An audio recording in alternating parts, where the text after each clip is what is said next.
I watched my sister Maya slip the diamond ring onto her finger, the same ring I died trying to earn in my previous life. This time, I didn't cry. I smiled and raised my champagne glass. And congratulations, I said, my voice steady as steel. Jake is all yours.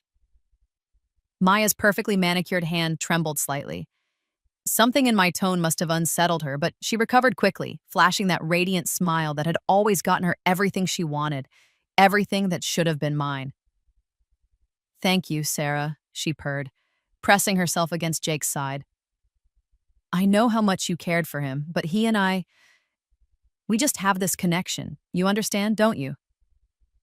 Oh, I understood perfectly. I understood that in my previous life, I'd killed myself working 3 jobs to put Jake through law school. I understood that the moment he passed the bar exam, Maya had seduced him at his celebration party. I understood that when I'd confronted them, she'd pushed me down the stairs of our family home and my own mother had helped cover it up as an accident. I understood that I'd died at 26, broken and alone, while they'd gone on to live a beautiful life funded by my insurance money. But that was my first life. This was my second chance.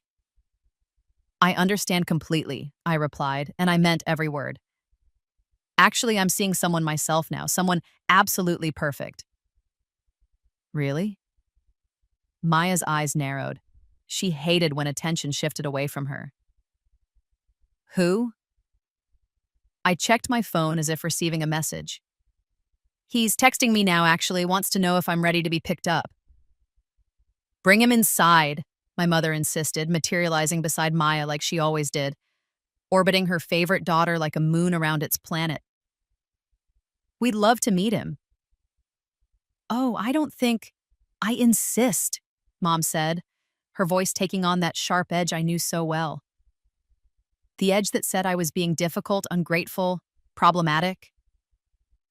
The edge that had cut me to ribbons in my first life. Fine. They wanted to meet him? They could meet him. I typed a quick message. Come inside, it's time. 5 minutes later, the doorbell rang. I answered it myself, stepping aside to let him enter. Robert Thornton walked into our modest living room like he owned it, which, given his net worth, he could have purchased it with pocket change. At 52, he was distinguished, powerful, and more handsome than any man had a right to be. His silver-touched dark hair and sharp gray eyes commanded attention. His custom Italian suit probably cost more than my parents' mortgage payment. He was also Jake's father. The room fell silent.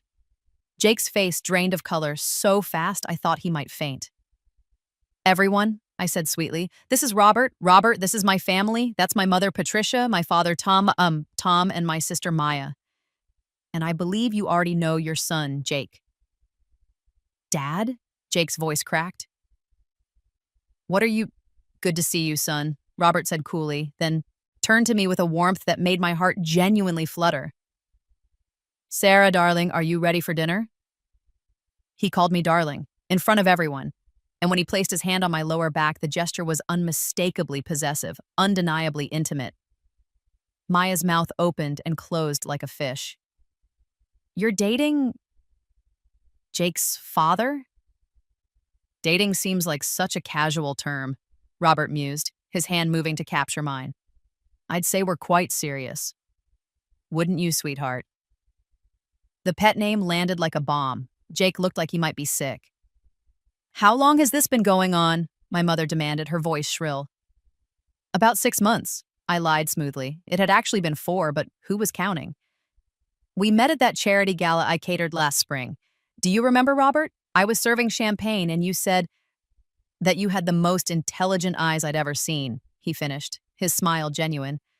And I asked you to leave your station and have dinner with me instead. Best impulsive decision I ever made. This part was actually true. In my previous life, I'd been so focused on Jake, on supporting him, on being the perfect girlfriend, that I'd never noticed his father's interest. But when I'd been reborn, waking up on my 21st birthday with 10 years of memories burning in my mind, I'd remembered that gala differently. I'd remembered Robert Thornton asking me to dinner. I'd remembered saying no because I had to get home to cook for Jake. This time, I'd said yes. 6 months? Jake finally found his voice. Dad, you're 30 years older than her. 26 years, Robert corrected calmly. And your concern is noted, though I recall you're currently dating her sister, who is 3 years younger than Sarah. If we're discussing appropriateness, shall we examine that relationship as well? That's different, Jake sputtered. How so? The question hung in the air, unanswered. Because there was no good answer. The only difference was that Robert had money, power, and status, while Jake was still climbing the ladder I'd funded in my previous life. We should go, I said, squeezing Robert's hand. We have reservations at Oriole. Oriole? My father spoke for the first time, his eyes wide. The most expensive restaurant in the city, the one with a 6-month waiting list. That's very nice. Robert knows the owner, I said casually, because he did. Robert knew everyone who mattered. As we turned to leave, Maya grabbed my arm. Her grip was tight, desperate. Sarah, wait, can we talk privately? I looked at her hand on my arm, then met her eyes. In my previous life, I'd seen calculation there. Triumph, cruel pleasure. Now I saw panic. We're running late, I said, gently removing her hand. But congratulations again on your engagement. I hope you and Jake will be very happy together. The emphasis on Jake was subtle but deliberate. Not Jake and his trust fund. Not Jake and his family connections. Just Jake. Jake with his crushing student loans that I wasn't paying anymore. Jake with his entry-level position at a firm that would take years to make him partner. Just Jake. As Robert guided me to his car, a Bentley naturally, I could feel their stares burning into my back. Let them stare. Let them wonder. Let them panic. This was only the beginning. 6 months earlier, I'd woken up on my 21st birthday screaming. The memories had crashed over me like a tsunami. 5 years of devotion, betrayal, and finally, the stares. Maya's hands on my chest, the backward fall, the crack of my skull against the marble floor. My mother's face above me, not concerned, but calculating. She fell, Mom had said into the phone. She must have slipped. These stairs are so dangerous, except I hadn't slipped. I'd been murdered. I'd sat in bed, 21 again, my whole body shaking. It was the morning of what should have been Jake's law school graduation party, the party where Maya would seduce him in my first life. The party where everything had started to unravel. But I had a chance now. I could stop it. I could confront Maya, expose her plans, save my relationship with Jake. Then I'd stopped. Really stopped and thought, did I want to save it? In my first life, I'd met Jake when I was 19 and he was 22, a charming pre-law student who'd swept me off my feet. I dropped out of culinary school to support him financially. I'd worked as a waitress, a caterer, a bartender, whatever paid the bills while he studied. I'd proofread his papers at 2 a.m. I'd made his meals, cleaned his apartment, supported his dreams. And he'd let me. He'd let me sacrifice everything, promising that once he graduated, once he passed the bar, once he got established, it would be my turn. We'd get married. I could go back to culinary school. We'd start our real life together. But when that moment came, when he finally had his degree and his future secured, he'd looked at me, worn down from years of grinding work, no longer the bright-eyed girl he'd met, and he'd chosen my younger, fresher, shinier sister instead. Maya hadn't worked for him. Maya hadn't sacrificed for him. Maya had simply wanted him when he was finally successful, and that had been enough, more than enough. So, no, I wasn't going to fight for Jake. I wasn't going to compete with Maya for scraps. I was going to destroy them both. But first, I needed leverage. I needed power. I needed resources that I'd never had in my first life. That's when I remembered the gala, Robert Thornton, the dinner invitation I'd refused. I'd spent the next 3 weeks planning. I'd researched Robert thoroughly, his business empire, his divorce 5 years ago, his estrangement from Jake after the son had taken his mother's side. I'd learned his favorite restaurants, his charitable causes, his schedule. And when the gala came, I'd been ready. You have the most intelligent eyes I've ever seen, he'd said, just like before. This time, when he asked me to dinner, I'd smiled and said, I'd love to. That first dinner had been a test for both of us. He'd been intrigued by a young woman who could discuss business strategy and didn't giggle at his jokes like they were profound. I'd been surprised to find that behind his intimidating reputation, Robert was genuinely kind, wickedly funny, and deeply lonely. My son thinks I'm a tyrant, he'd told me over our third bottle of wine. His mother poisoned him against me during the divorce. Said I cared more about work than family.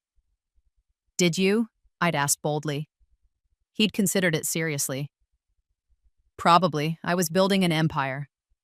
I thought I was building security for them, but I see now I was absent. I missed birthdays, recitals, games. When Eleanor left, Jake was 18 and furious with me. We haven't had a real conversation in years. Do you want to fix that? I don't know if I can. He won't talk to me. He changed his number and refuses to see me. All I can do is pay his law school tuition through his mother's account and hope that someday he'll understand. That's when I'd known. Jake hadn't been paying for law school with my money in my first life, not entirely. Robert had been funding most of it through Eleanor. The student loans Jake had complained about were minimal compared to what the degree actually cost. He'd let me believe I was his sole support, let me work myself to death, when his father had been paying the bulk of his expenses all along. The betrayal had burned even hotter. Tell me about you, Robert had said. Why is a brilliant young woman working as a caterer when she could be running the world? So I'd told him, not about the rebirth, I wasn't insane, but about dropping out of culinary school, about supporting a boyfriend through law school, about putting my dreams on hold. You're still with this boyfriend? He'd asked, his eyes sharp. For now, I'd said, but I'm reconsidering my priorities. Good, he'd said. You should never make yourself smaller for someone else's dreams. What do you want, Sarah, if you could have anything? No one had ever asked me that. In my entire first life, in these first few months of my second, no one had ever asked what I wanted. I want my own restaurant, I'd whispered. A small place, intimate, where I can create art on a plate. I want to build something that's mine. Then you should, he'd said simply. Life's too short to live for other people. We'd started seeing each other regularly after that. Coffee dates became dinners, became weekend trips. I'd broken up with Jake after his graduation party, before Maya could make her move. He'd been shocked, stammering about our future together, the plans we'd made. Plans change, I'd said simply. I want different things now. I want someone who values me as I am now, not who I might be once I've destroyed myself for them. This is about money, isn't it? He'd accused. You're upset that I'm not rich yet. You can't wait for me to build my career. The irony had been delicious. Sure, Jake, it's about money. You figured it out. I'd moved out of the apartment we'd shared, the apartment I'd paid for, and into a place of my own. A small studio, nothing fancy, but it was mine. I'd picked up more catering gigs and started saving aggressively. Robert had offered to help financially, but I'd refused. I needed to build something myself with my own hands, even if his mentorship and connections were invaluable. And they were invaluable. Robert introduced me to restaurant owners, investors, chefs. He taught me about business strategy, about reading contracts, about protecting myself legally. He never patronized me or dumbed things down. He treated me like an equal partner in intellectual conversations, valued my opinions, listened to my ideas. Somewhere along the way, what started as a strategic alliance, revenge against a son who'd rejected him, leverage for me, became something real. I fell in love with Robert Thornton. Not because of his money, though I'd be lying if I said the security wasn't appealing after years of poverty. Not because of his power, though the protection was nice. But because he saw me. The real me. The intelligent, ambitious, talented woman I'd never gotten to be in my first life. He encouraged my dreams instead of asking me to defer them. He celebrated my successes instead of feeling threatened by them. He wanted me to shine, not dim my light to make him more comfortable. I'm falling for you, he'd told me 3 months in, his voice uncertain. I know the age difference is significant. I know people will judge. I know my son is your ex-boyfriend, which complicates everything. Tell me if this is crazy. It's completely crazy, I'd agreed. And I'm falling for you too. He's going to hate me more than he already does. Robert had said quietly.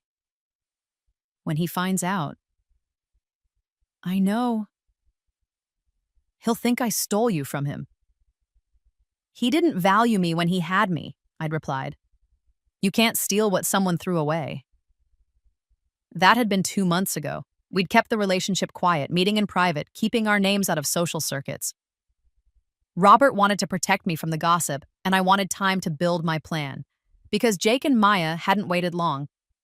6 weeks after I'd left him, Jake had started dating my sister. My mother had called ecstatic to tell me that Maya had found love with such a promising young lawyer. The subtext was clear. Maya had succeeded where I'd failed. Maya had landed Jake properly with a ring and a future, while I'd just been a placeholder. They'd gotten engaged last week, and today was their engagement party, the perfect time for my entrance. Dinner at Oriole was exquisite. Robert ordered a bottle of wine that cost more than I used to make in a month, and we talked about everything except the scene at my parents' house. You were magnificent, he finally said over dessert. The look on Jake's face when you called me Robert. I thought he might actually faint. I'm sorry, I said. I know this makes things complicated with him. Sarah. He reached across the table to take my hand. Jake stopped being my son in any meaningful way years ago. He made his choice when his mother left. I tried for years to rebuild our relationship, but he wanted nothing to do with me. If he's upset now, it's not because he cares about me. It's because he's realizing what he lost. Me? I asked. You, he confirmed. I've done my research on my son's relationships. I know you supported him through law school. I know you sacrificed your dreams for his.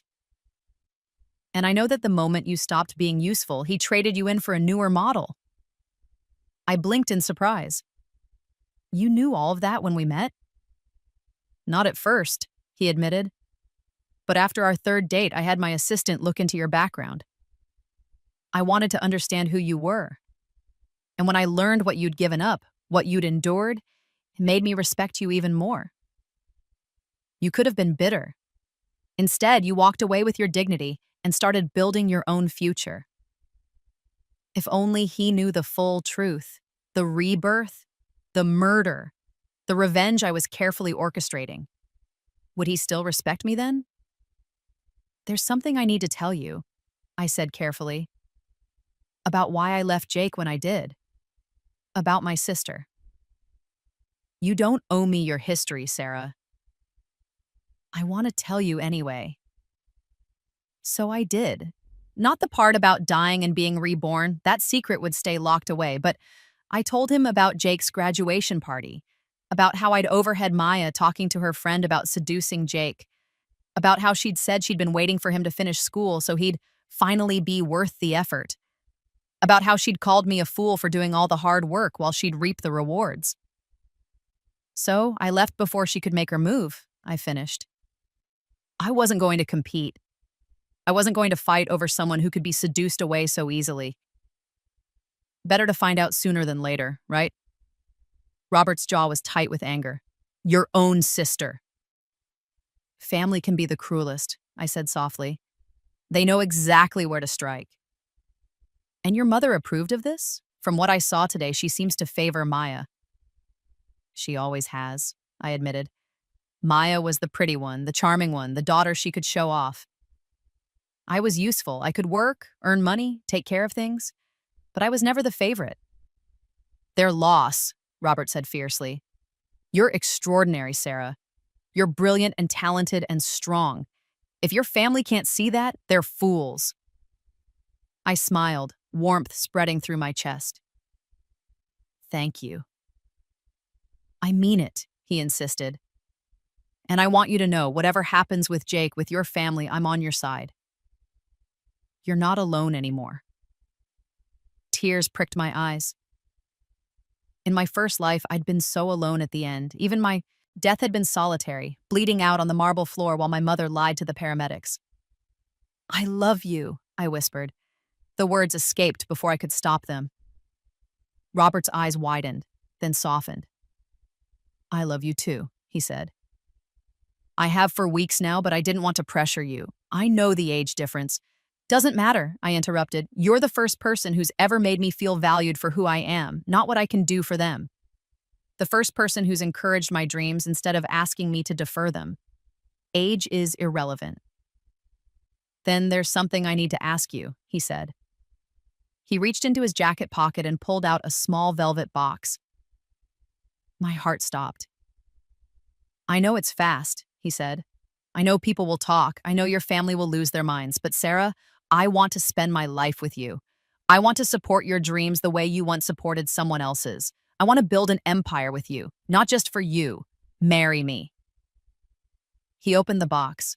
The ring inside was stunning, an emerald-cut diamond flanked by sapphires set in platinum. It was sophisticated, elegant, nothing like the traditional solitaire Jake had given Maya. It was perfect. Yes, I breathed. Yes, absolutely yes.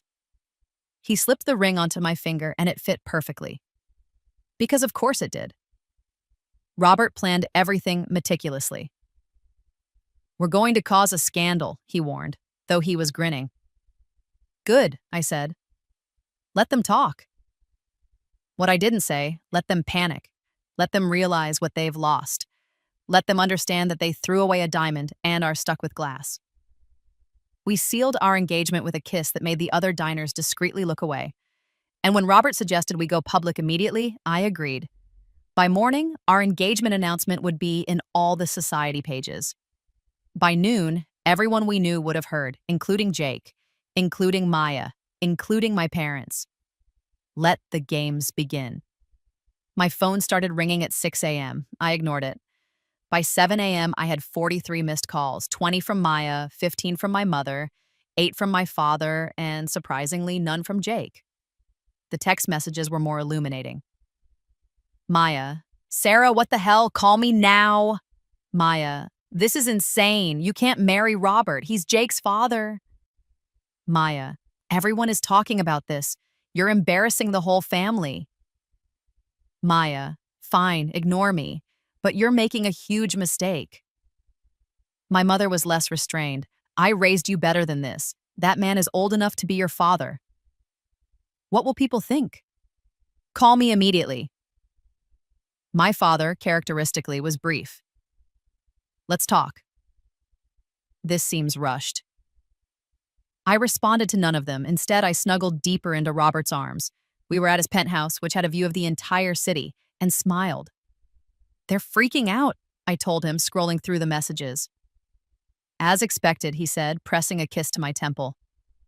How do you feel? Satisfied, I admitted. Is that terrible? It's human, he replied. They've treated you poorly.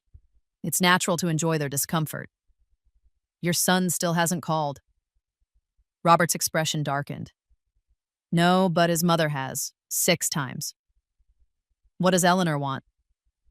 To inform me that I'm a cradle-robbing pervert having a midlife crisis, mostly, he said dryly. Also that I'm purposely trying to hurt Jake by seducing his ex-girlfriend.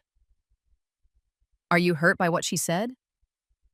No, he said simply. Eleanor has been saying cruel things to me for years. I'm immune now, and her opinion of you is based on nothing but jealousy and protective instinct for Jake. She doesn't know you. She doesn't know how extraordinary you are. We should talk about the wedding, I said, changing the subject. Smug. How quickly do you want to do this? How quickly do you want your revenge? He countered, surprising me. I pulled back to look at him. What do you mean? Sarah, I'm not a fool. I know there's more to this relationship than love, at least on your end initially. He held up a hand when I started to protest. I'm not angry about that. I went into this with eyes open.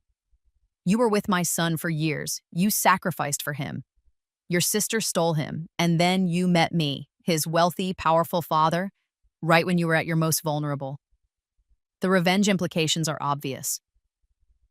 My heart pounded. And you're okay with that? I'm okay with being wanted for multiple reasons, he said. You want revenge, yes, but you also love me. I see it in your eyes every time you look at me. You value my mind, my company, my partnership. The fact that loving me also happens to devastate your ex and your sister, that's just a bonus. You're remarkably understanding about being used, I said carefully. Oh, I don't feel used, he assured me. Because you're giving me something I want too, a chance to be important to someone again. A chance to support someone's dreams, a chance to build something meaningful, and yes, a chance to show my son that he was wrong about me, that I'm capable of a loving relationship. If that's using each other, then use away. I kissed him, deep and grateful. You're incredible. So, he said when we broke apart, back to my question. How quickly do you want to do this? As quickly as possible, I admitted. Jake and Maya's wedding is in 3 months. I want to be married before then. Done, he said immediately. City Hall next week? Really? Really. I don't need a big wedding, Sarah. I've had one of those. It ended in a bitter divorce. This time, I just want the marriage, the partnership, the commitment. We can have a party later if you want, but let's make it legal as soon as possible. Next week, I agreed, feeling giddy. Let's do it next week. I'll have my lawyer draw up a prenuptial agreement, he said. I want you protected, regardless of what happens. I don't need your money, Robert. I know you don't. That's one reason I love you. But I'm not young. Sarah, I'm 52, you're 26. Statistically, you'll outlive me by decades. When I die, I want to know you're taken care of. I want to know the restaurant you build will be secure. I want to know that if my son challenges my will, which he will, you'll be protected. The casual mention of his death made my chest tight. Don't talk like that. I'm being practical, he said gently. I have a heart condition. Nothing immediately dangerous, but it's there. My father died at 63 from a heart attack. These are facts, not fears, and I need to know that when I'm gone, you'll be okay. If you have a heart condition, we need to focus on your health, I said firmly. Diet, exercise, stress management. I'm not losing you. He smiled. See? This is why I love you. You want to keep me around. Of course I do, you idiot. Then we'll work on my health together, he promised. But the prenup still happens. It protects both of us, and it makes the marriage cleaner legally. Fine, I agreed. Prenup next week, marriage the week after. Perfect. My phone rang again. Maya for the 44th time. You should probably talk to them eventually, Robert observed. Eventually, I agreed, but not today. Today, I just want to enjoy being engaged to you. I can work with that. We spent the day in blissful isolation, ordering room service and ignoring the world. But I knew it couldn't last forever. Tomorrow, I'd have to face them. Tomorrow, the real fun would begin. I agreed to meet Maya at a coffee shop near our parents' house. Neutral territory, public location, easy escape route. I'd learned strategic planning from my first life and refined it with Robert's mentorship in this one. She was already there when I arrived, looking polished and pretty, in a designer dress that Jake probably bought her, or more likely that she'd bought with his credit card. Jake was generous with money he didn't have yet. Sarah, she said, standing to hug me. I endured it stiffly. Thank you for meeting me. You called 44 times, I pointed out. It seemed important. It is important, she hissed, dropping the fake warmth immediately. What the hell are you thinking? Robert Thornton, he's Jake's father. I'm aware. And he's ancient. He's 52. I corrected. And more vibrant than most men half his age. He's using you, Maya insisted. Can't you see that? He's probably having a midlife crisis and wanted a young trophy wife. You're being naive. The irony of Maya calling me naive was almost too much. This was the woman who'd pushed me down the stairs and watched me die, who'd stolen my boyfriend and my life, and she was concerned about me being used? Even if that were true, I said calmly, what business is it of yours? You're my sister. Am I? I asked. Because sisters don't usually steal each other's boyfriends. Maya had the grace to flush. That's different. Jake and I fell in love. We couldn't help it. You fell in love with him exactly 6 weeks after I left him, I noted. After he graduated law school and started his career? Funny timing. Love doesn't run on a schedule, Sarah. No, but opportunism does. Maya's eyes flashed with anger. Is that what this is about? You're still bitter about Jake? So you're dating his father out of spite? I'm marrying his father, I corrected, holding up my hand to show the ring. And spite has nothing to do with it. I love Robert. He treats me with respect, supports my dreams, and values me as a person. Everything Jake never did. Jake loved you. Jake used me, I countered. I worked 3 jobs to put him through law school. I sacrificed my education, my career, my dreams. And the moment he didn't need me anymore, he traded me in. For you. That's not how it happened, isn't it? I leaned forward. Tell me, Maya, when exactly did you decide you wanted Jake? Was it before or after he passed the bar exam? She looked away, confirming my suspicion. That's what I thought, I said. You waited until he was successful, until the hard work was done, and then you swooped in for the rewards. You're a vulture, Maya. You always have been. How dare you? I dare because it's true, I said. You've spent your whole life taking what I built. Remember when I worked all summer to buy that car? Dad gave it to you the next day because you needed it more. Remember when I got accepted to culinary school? Mom convinced me to defer so I could help with the family restaurant. Then you convinced them to close it 6 months later.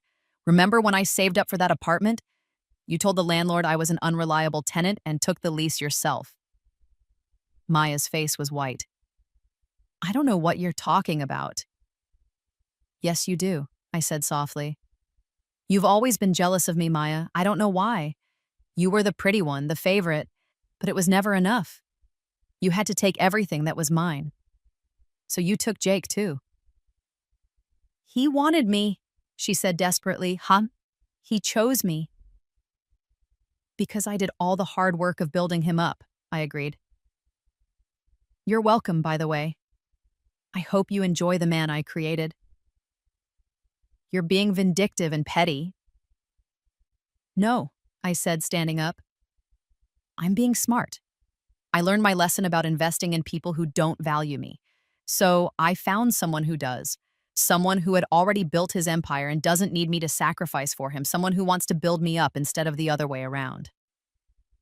It won't last, Maya said desperately. He'll get bored of you. Men like Robert Thornton don't stay with girls like you. Girls like me? I repeated dangerously, almost. You know what I mean, she backpedaled. You're not sophisticated enough for his world. You're a caterer, Sarah. He runs a billion-dollar empire. You'll embarrass him at business dinners. You'll say the wrong thing to important people. He'll realize his mistake and leave you, and then where will you be? In my first life, words like those would have cut me to the bone, would have made me doubt myself, shrink myself, believe I wasn't good enough. This time, I just smiled. Robert values intelligence over pedigree, I said. He values creativity over conformity. He values authenticity over performance. All things you wouldn't understand, Maya, because you've spent your whole life performing. Playing the role of the perfect daughter, the perfect sister, the perfect girlfriend. But it's all an act, isn't it? There's nothing real underneath. I picked up my purse and prepared to leave. Enjoy your wedding planning. I'm sure it will be lovely. Robert and I are getting married next week at City Hall, by the way. Small ceremony, just us. We'll have a reception later, and don't worry, you and Jake will be invited. I wouldn't want you to miss the celebration. Sarah, wait, but I was already walking away. I'd said what I needed to say. The rest would unfold in its own time. Behind me, I heard Maya start to cry. Good, let her cry. Let her feel a fraction of what I'd felt in my previous life. This was only the beginning of her suffering. The prenup meeting was supposed to be straightforward. Robert's lawyer, a sharp woman named Patricia Chen, laid out the terms clearly. In the event of divorce, I'd receive a lump sum of $5 million plus the restaurant property Robert was buying for me, which we'd already picked out, a beautiful space in a trendy neighborhood currently under renovation. In the event of his death, I'd inherit 50% of his estate, with the other 50% divided between various charitable foundations and, surprisingly, Jake. "You're leaving half to Jake?" I asked, surprised. Even though we're estranged," Robert confirmed. "He's still my son, Sarah. I'm angry with him, disappointed by his choices, and hurt by his rejection. But I don't want to disinherit him completely. That feels cruel." "It's more than he deserves," I muttered. "Perhaps," Robert agreed, "but it's what I can live with." Patricia cleared her throat. "There's also a clause about the restaurant. Mr. Thornton is purchasing the property and funding the initial renovation and startup costs as a wedding gift. However, the business itself will be solely in your name, Ms. Chen.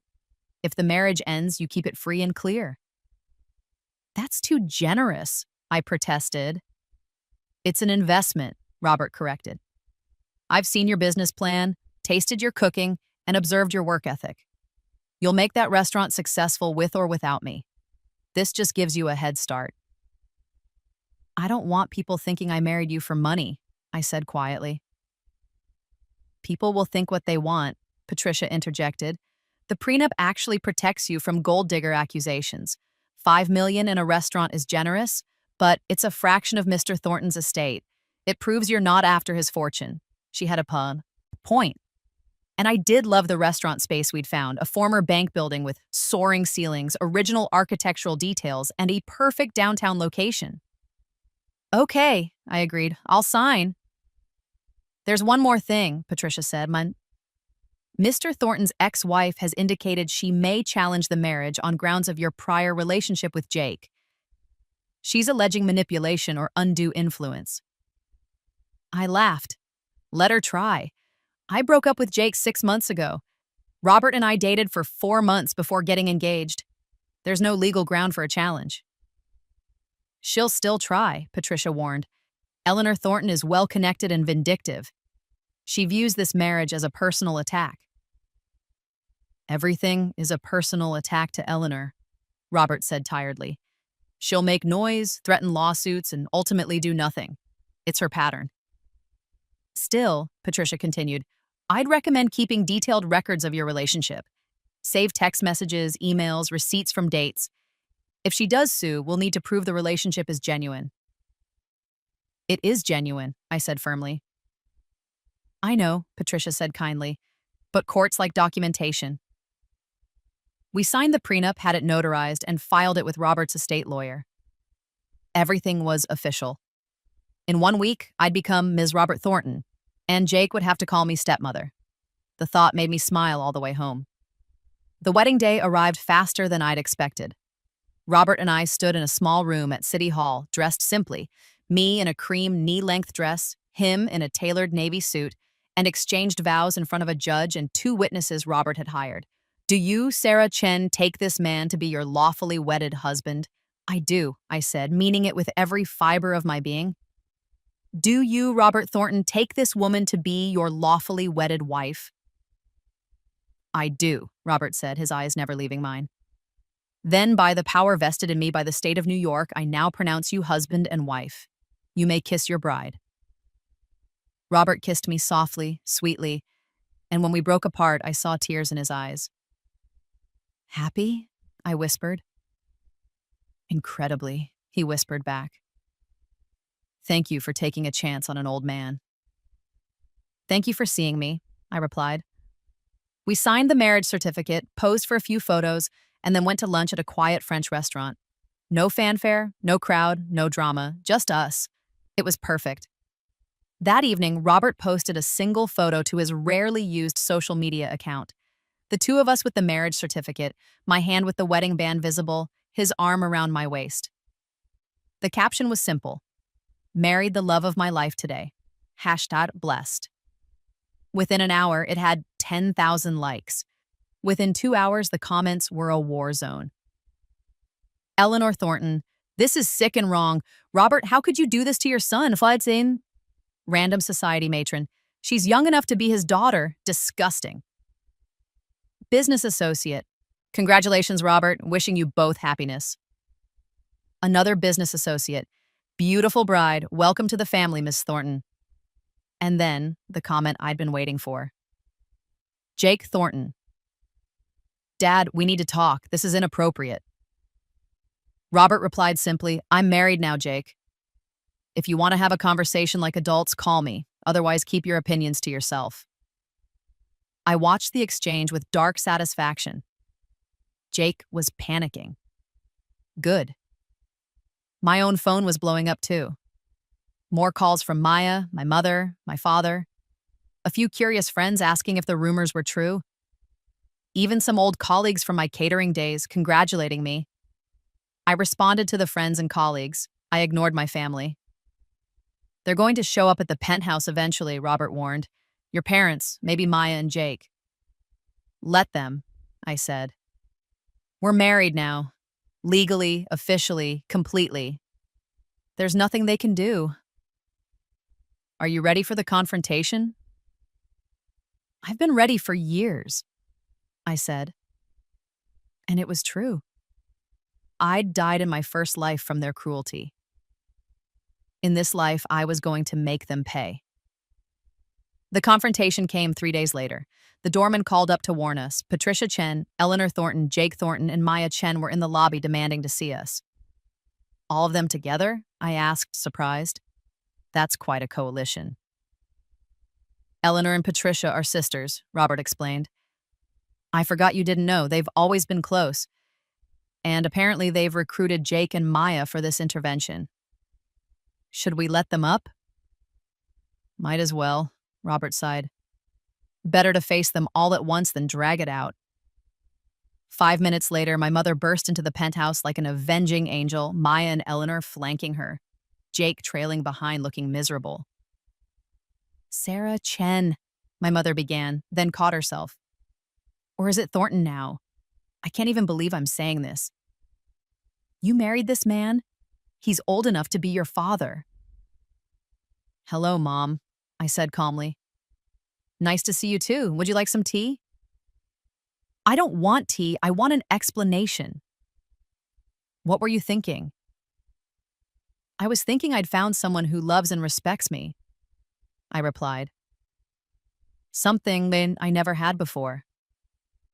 You had Jake, Maya interjected, and you threw him away. No, months, I corrected. I removed myself from a situation where I was undervalued. There's a difference. This is insane, Eleanor said, speaking for the first time. She was an elegant woman in her 50s, and I could see where Jake got his looks. Robert, explain yourself. How could you seduce your son's ex-girlfriend? I didn't seduce anyone, Robert said coolly. Sarah and I met, connected, and fell in love, like adults do. You're taking advantage of her youth and inexperience, my mother accused. Am I? Robert asked. Sarah, do you feel taken advantage of? Not even slightly, I confirmed. Robert has been nothing but respectful and supportive. He's helped me start my own business, encouraged my dreams, and treated me as an equal partner. It's more respect than I've ever gotten from this family. Your own business? My mother repeated. What business? I'm opening a restaurant, I said. A small fine dining establishment focusing on modern French cuisine with Asian influences. The space is currently being renovated. We're targeting a spring opening. My mother's mouth opened and closed. With whose money? Mine, Robert said. Abaztiz, I'm investing in my wife's dream. That's what partners do. See? Eleanor said triumphantly to Jake. He's buying her. This isn't love, it's a transaction. If I wanted to buy companionship, there are easier ways, Robert said dryly. Sarah is brilliant, talented, and hardworking. She'd succeed with or without my investment. I'm simply accelerating the timeline. You're sleeping with your son's ex-girlfriend, Eleanor shrieked, losing her composure. That's not investment, it's perversion. Jake and Sarah broke up 6 months ago, Robert countered. She's not his anymore, assuming she ever was. And given that Jake is now engaged to Sarah's sister, I don't think he has much room to judge my relationship choices. That brought everyone up short. Even my mother looked uncomfortable. That's different, Eleanor tried. How? Robert demanded. How is Jake dating and marrying Sarah's sister different from me dating and marrying Sarah? Actually, I'd argue our situation is less weird because at least Sarah and I aren't siblings. Jake and Maya are in love, my mother insisted weakly. So are Sarah and I, Robert replied. Or does our age difference somehow make our feelings less valid? It's inappropriate, Eleanor sputtered. You're just mad because Dad's happy, a new voice said. We all turned. Jake had been silent until now, standing by the window looking miserable. But now he stepped forward, his face conflicted. Jake, sweetheart, Eleanor began. No, Mom, he interrupted. I need to say this. Dad's right. You're not mad because this is inappropriate. You're mad because he's moved on and you haven't. You've spent 5 years since the divorce trying to punish him, using me as a weapon. And I let you because I was angry too. But this? He gestured at Robert and me. This isn't about me. This isn't an attack on me. Dad found someone who makes him happy. Maybe we should be happy for him. I stared at Jake in shock. This was not the reaction I'd expected. This was not the script from my first life. Have you lost your mind? Maya hissed at him. Maybe I have, Jake said. Or maybe I'm finally seeing clearly. Sarah, I need to apologize to you. Jake, I started. No, let me finish, he insisted. You were right to leave me. I did use you. I let you work yourself to death supporting me, and I never appreciated it.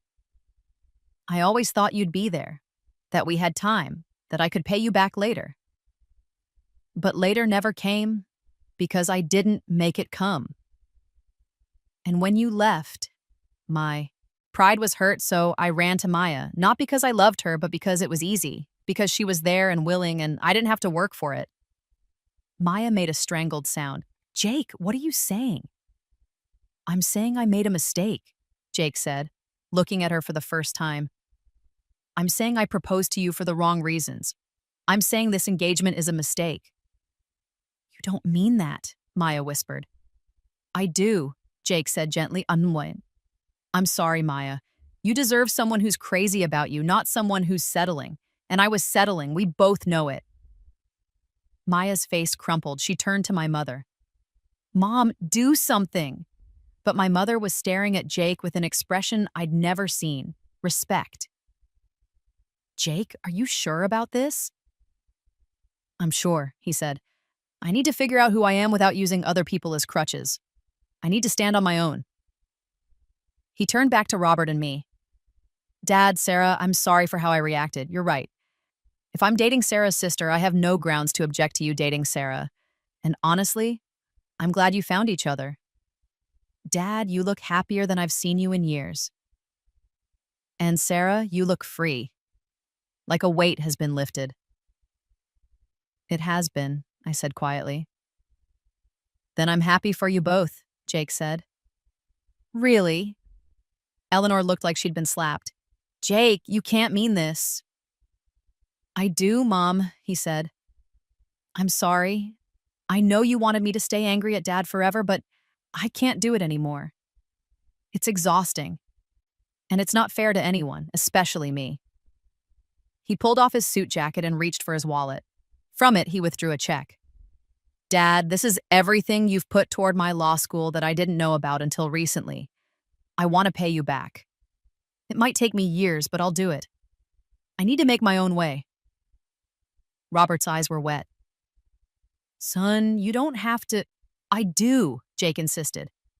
I need to know I earned my success myself. Not with Sarah's sacrifice, not with your money, not with anyone's help but my own. Please, let me do this. Robert took the check, then slowly tore it in half. You already did earn it, Jake. You studied hard. You graduated top of your class. You passed the bar on your first try. The money was just money. The success was yours. Dad, but if you need to feel independent, I understand, Robert continued. Don't pay me back. Pay it forward. When you're established and successful, help some other struggling student, mentor someone, be the support you needed. That's how you honor my investment. Jake nodded, tears on his face. Okay, I can do that.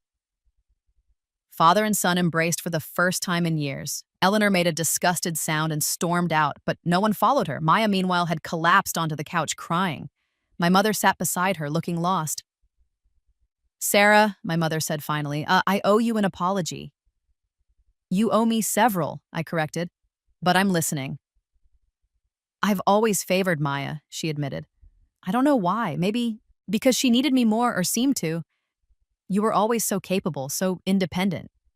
I thought you didn't need the same kind of support. I thought you'd be fine no matter what.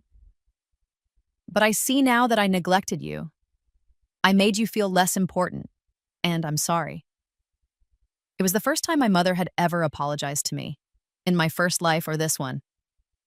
Thank you, I said carefully. I appreciate that. Can we start over? She asked. I want to be part of your life. I want to know this new you, the one who's opening a restaurant and married a good man and seems genuinely happy. Can we try? I looked at her, really looked at her. She seemed smaller somehow, diminished. The revelation that Jake had broken up with Maya had shattered the family dynamic she'd carefully constructed, where Maya was the winner and I was the loser. We can try, I said finally, but it's going to take time. And you need to understand that Robert is my family now. If you can't respect my marriage, then we can't have a relationship. I respect it, she said quickly. I was wrong to barge in here like this. You're an adult, you made your choice, and looking at you two together, I can see it's the right choice. He looks at you like you hung the moon. I feel like I did, Robert said quietly, his arm around my waist. My mother nodded. Then I'm happy for you, both of you. She stood and helped Maya to her feet. Come on, sweetie, let's go home. Maya looked at me with red, swollen eyes. I hate you, she said venomously. I know, I replied calmly. You ruined everything. No, I corrected. I stopped letting you ruin me. There's a difference. You're a vindictive bitch. Maybe, I agreed, Satis. But I'm a vindictive bitch who's happy, successful, and married to a man who adores me. What are you, Maya? She didn't have an answer. My mother let her out, and then it was just Robert, Jake, and me. I should go too, Jake said, but thank you for accepting my apology, for understanding, and Dad, thank you for not giving up on me even when I gave up on you. I'm your father, Robert said simply. I'll never give up on you. After Jake left, Robert and I stood in the silent penthouse holding each other. That went better than expected, he observed. Jake surprised me, I admitted. I didn't think he'd be mature about this. He's growing up, Robert said. Finally. Maybe losing you was the wake-up call he needed. And Maya? We'll hate you forever, probably, Robert said honestly. But her opinion doesn't matter. You're free of her, Sarah. Free of all of them. He was right. I was free. Truly free for the first time in either of my lives. But I wasn't quite satisfied yet. There was one more piece of revenge I needed to complete. 3 months later, the restaurant opened. We called it Renaissance, a nod to my rebirth, though only I knew the full meaning. The space was stunning, exposed brick walls, copper accents, soft lighting, an open kitchen, where diners could watch me work. The menu was small but exquisite, each dish a perfect marriage of French technique and Asian flavors. The opening night was invitation only, filled with food critics, Robert's business associates, and a few carefully selected influencers. Robert had wanted to keep my family off the guest list, but I'd insisted on inviting them. I wanted them to see my triumph. My parents came, dressed formally and looking uncomfortable among the wealthy crowd. Jake came with a new girlfriend, a sweet lawyer from his firm who seemed genuinely kind. Eleanor came solo, her face pinched with disapproval, and Maya came, escorted by a man I didn't recognize. She'd lost weight, I noticed. Dark circles shadowed her eyes, She looked diminished, unhappy. Good. I'd arranged the seating strategically. My family was at a large table near the kitchen pass where they could watch me command my space. Robert sat at the head of the table, his hand resting casually on mine between courses. The first course was a delicate sashimi presentation with yuzu pearls and microgreens. Perfect, precise, beautiful. "This is incredible," my father said, his eyes wide. "You made this?" "Every dish tonight is my creation," I confirmed. "I developed all the recipes myself." The second course was a French onion soup reimagined with miso and scallions. Comforting yet sophisticated. My mother actually moaned when she tasted it. "Sarah, this is restaurant quality. This is Michelin star level food." "That's the goal," I said. "The Times critic is here tonight. If I get a good review, we're positioned for a star within the year." The third course was my signature dish, duck breast with black sesame mole and pickled daikon. It was complex, layered, ambitious. Jake took one bite and put down his fork. "I am such an idiot," he said. His girlfriend looked confused. "What do you mean?" "I convinced her to drop out of culinary school," Jake said, gesturing at me, "to support me through law school. And she could have been creating this. She could have been building this career, but I asked her to sacrifice it for me." "You didn't ask," I corrected gently. "I chose to, and I don't regret it entirely. It taught me what not to do in a relationship, and it led me here eventually." "Still," he said, "I'm sorry, this is extraordinary." "Thank you," I said. Maya hadn't touched her food. She sat rigid in her chair, staring at me with unconcealed hatred. "Something wrong with your dish?" I asked innocently. "It's fine," she bit out. "You haven't tried it." "I'm not hungry." "Pity," I said. "It's really quite good." The fourth course was a palate cleanser, champagne sorbet with fresh lychee. The fifth was a stunning Wagyu beef with truffle potato puree. The sixth was a cheese course with house-made crackers and fig jam. And finally, dessert. A deconstructed black forest cake with cherry sake reduction and gold leaf. It was a triumph. Every course, every bite, perfect. When the last dish was cleared, Robert stood and tapped his glass. "I'd like to make a toast," he announced, "to my brilliant wife, Sarah. 4 months ago, she was catering other people's parties. Tonight, she's running one of the most exciting new restaurants in the city. Her journey from there to here has been remarkable, and I'm honored to have supported even a small part of it. To Renaissance, to Sarah, to new beginnings." "To new beginnings," the room echoed, raising their glasses. I saw tears on my mother's face, pride on my father's, genuine happiness on Jake's, misery on Maya's. And I felt nothing. No satisfaction, no vindication, no joy in their pain. I felt free. The revenge I'd planned so carefully, orchestrated so precisely, didn't matter anymore. I'd already won. Not because I'd hurt them, but because I'd built something beautiful without them. Because I'd found love and success and happiness despite them. They couldn't take this from me. They couldn't diminish this. This was mine.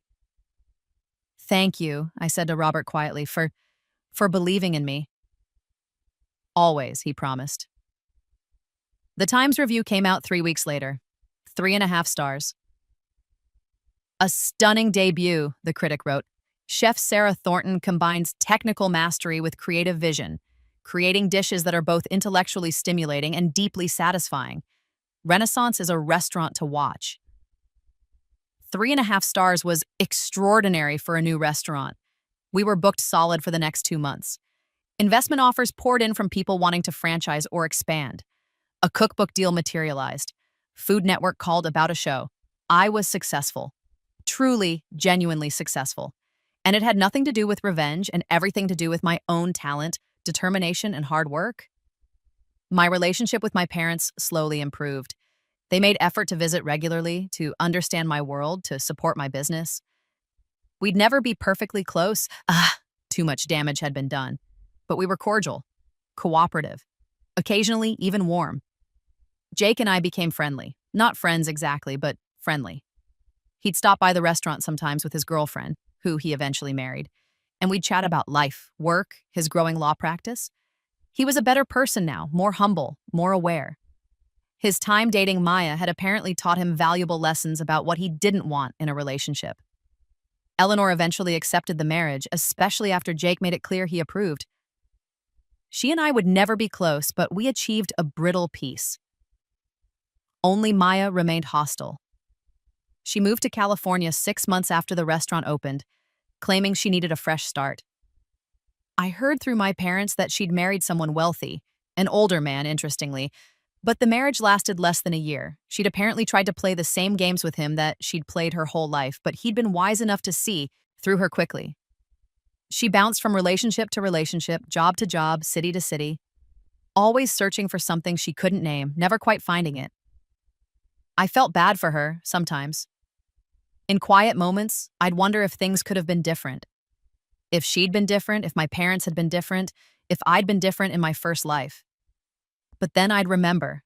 She'd pushed me down the stairs. She'd watched me die. And even if that was in another timeline, another life, it had still happened. I still carried those memories.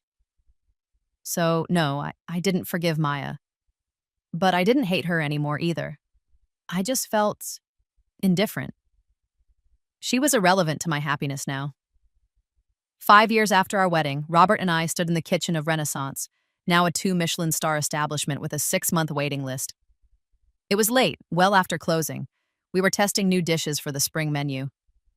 "Try this," I said, offering him a spoonful of a new sauce I'd been developing. He tasted it thoughtfully. "Incredible. What is it?" "Strawberry balsamic reduction with white miso and thyme," I said. "For the lamb." "It's perfect," he said. "You're going to get a 3rd star this year. I can feel it." "Maybe," I said, but that's not why I do this anymore."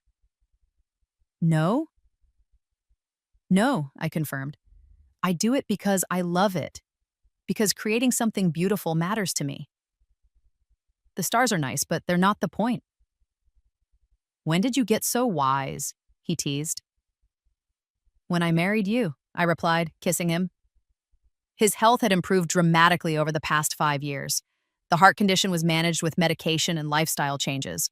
We hiked regularly, ate well, though I still made him indulge in my desserts, and kept stress levels low. His doctor said he was in better shape at 57 than most men at 40. "I got the tests back," he said casually. "Clean bill of health. Doctor says I'll outlive you at this rate." "Good," I said fiercely. "Bisaman, you better. I'm not done with you yet." "Neither am I," he promised. We talked about kids but decided against them. Robert already had Jake, and I had my restaurant, my baby, my creation, my legacy. We were content with each other, with our life, with what we'd built together. "Do you ever regret it?" Robert asked suddenly. "Marrying an old man, missing out on a conventional life?" "Never," I said honestly. "You gave me everything I'd ever wanted and things I didn't even know I could want. You saw me when no one else did. You valued me when my own family didn't. You helped me build my dreams into reality. How could I regret any of that?" "I love you," he said simply. "I love you too," I replied. And I meant it. Completely, genuinely, without reservation. Yes, I'd married him partly for revenge, partly to hurt Jake and Maya, to show them what they'd lost, to prove I was worth more than they'd believed. But that had been the spark, not the fuel. The revenge was fleeting satisfaction. The love was lasting fulfillment. If I'd never been reborn, never gotten the second chance, I'd have died at 26, broken and alone. Instead, I was 31, successful, loved, and genuinely happy. That was the real victory. Not destroying my enemies, but building my own life. Not tearing them down, but rising above them. 10 years after our wedding, Robert and I celebrated our anniversary at Renaissance. The restaurant had 3 Michelin stars now, and I'd opened 2 more locations, one in Los Angeles, one in Paris. I'd written 2 cookbooks, hosted a successful cooking show, and been named one of the 50 most influential chefs in the world. I was 41, Robert was 67, and we were still disgustingly in love. Jake was there that night with his wife and 2 kids. He'd made partner at his firm and was genuinely happy. He'd paid forward his father's investment by mentoring dozens of struggling law students, providing internships and guidance and support. My parents were there too, elderly now but still healthy. We'd achieved a comfortable relationship built on mutual respect. They were proud of me, finally. It had only taken building an empire for them to notice me. Even Eleanor came, softened by age and grandchildren. She and I would never be best friends, but we could share a meal without tension. Maya was not there. She'd sent a card, the first communication in years. It was brief. "Congratulations on your anniversary. I hope you're happy." I was happy. Deliriously, contentedly, completely happy. "To 10 years, Robert said, raising his glass. "And to 50 more. "To 50 more, I echoed, knowing it was impossible, but hoping anyway. We kissed across the table, and somewhere in the restaurant I heard applause. Our staff celebrating with us, our friends, our family, our community. This was my life. This was my triumph. This was my revenge, not against anyone else, but against fate itself. I'd died in my first life a victim. I'd been reborn and refused to be a victim ever again. I'd been underestimated, overlooked, and undervalued. Now I was celebrated, respected, and loved. I'd been pushed down the stairs and left to die. Now I stood at the top of the mountain I'd built myself, looking out at a vista of possibilities. That was the ultimate revenge. Not hurting them, but healing myself. Not destroying them, but creating something beautiful. I looked at Robert, at his silver hair and laugh lines and eyes that still saw me with wonder. I looked at my restaurant, my creation, my dream made manifest. I looked at my life, hard-won and precious. And I smiled. I'd let my sister take my boyfriend again. I'd married his father. And when she'd panicked, when they'd all panicked, I'd simply shrugged and built my empire anyway. Because that's what survivors do. We don't just endure. We thrive. And I was thriving.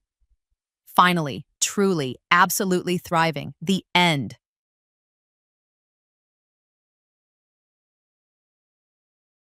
I plan to, by the way. I have a stream schedule now. Come on. Come on! Who would I be if I didn't? Have you had your Inner Health Plus today? True, Mandy. That's so funny. Mandy, I didn't see who wrote that when I first read it, and I was like, well, that's a... Oh! Finally, a streamer who paints. Don't tell anybody that I haven't painted a damn thing here today. Did she tell you to say that? Did Liz tell you? God damn it. Oh, no. Echo unchecked.